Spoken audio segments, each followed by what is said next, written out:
चला मुलांनो, आपण प्रयोग करूया। तुमच्या वर्गातील तुमचा बालमित्र वेदांत या प्रयोगाची कृती करणार आहे। या प्रयोगासाठी आपल्याला साहित्य लागणार आहे। पाणी,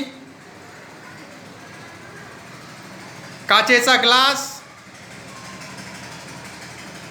फूल आणि पेरू।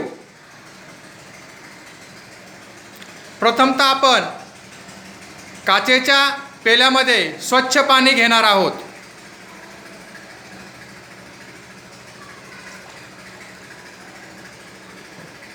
आता आपण पाण्याचा रंग पाहणार आहोत। पाण्याला रंग कोणता आहे?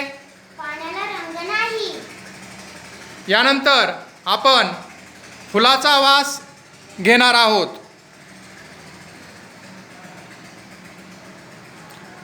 फुलाचा वास कसा आहे? फुलाचा वास छान आहे। आता आपण पाण्याचा वास घेऊया।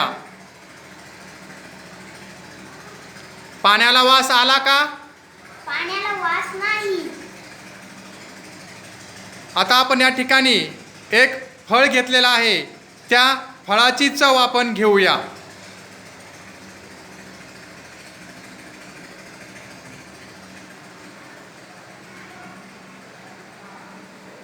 फळाची चव कशी आहे? फळाची चव गोड आहे।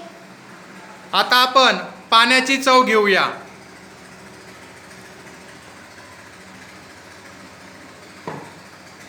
पाण्याची चव कशी वाटली? पाण्याला चव नाही। यावरून आपल्याला असे समजते की शुद्ध पाण्याला रंग, वास आणि चव नाही।